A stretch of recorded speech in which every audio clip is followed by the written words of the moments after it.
American president Trump my friend വന്ന സമയത്ത് നമ്മളെല്ലാവരും കണ്ടതാണ്. ട്രംപ് വരുന്ന വഴിയിൽ ഇരുവശത്തുമുണ്ടായിരുന്ന ചേരികൾ ട്രംപ് കാണാതിരിക്കാൻ വേണ്ടി വലിയ മതിൽ കെട്ടി മറച്ചിരുന്നു. വലിയ ചേരികൾക്കകത്ത് പുഴുക്കളെ പോലെ മനുഷ്യർ കിടക്കുന്നത് ട്രംപ് കണ്ടാൽ അത് മൈ ഫ്രണ്ടിന് മോഡിക്ക് വലിയ നാണക്കേടായിരുന്നു. അതുകൊണ്ടാണ് മതിൽ കെട്ടി മറച്ചത്. അതാണ് നോർത്ത് ഇന്ത്യൻ സ്റ്റോറി. എന്നാൽ കേരള സ്റ്റോറി യഥാർത്ഥത്തിൽ എന്താണ്?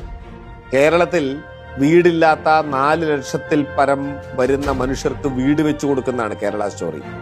ഒരു ദുരന്തത്തിന്റെ നിമിഷത്തിൽ വീട് നഷ്ടപ്പെട്ടവർക്ക് ഒരു ടൗൺഷിപ്പ് നിർമ്മിച്ച് അതിനകത്ത് നല്ല വീടുകൾ നിർമ്മിച്ച് നൽകുന്നതിന്റെ പേരാണ് കേരള സ്റ്റോറി. അവരുടെ കണ്ണുനീരിന്റെയും അവരുടെ മുഖത്തെ തെളിച്ചത്തിന്റെയും പേരാണ് യഥാർത്ഥത്തിൽ കേരള സ്റ്റോറി. സന്തോഷം. വീട് ഇത്ര വേഗം ശരിയാവുമെന്ന് വിചാരിച്ചില്ല. സന്തോഷമായി. എത്ര നന്ദി പറഞ്ഞാലും മതിയാവില്ല. ഒരുപാട് നന്ദിയുണ്ട്. ട്രംപിന്റെ വരവിന്റെ സമയത്ത് കെട്ടിപ്പൊക്കിയ മതിലുകളല്ല യഥാർത്ഥത്തിൽ കേരളത്തിൽ ഉള്ളത് എന്ന് ഓർക്കേണ്ടതാണ്.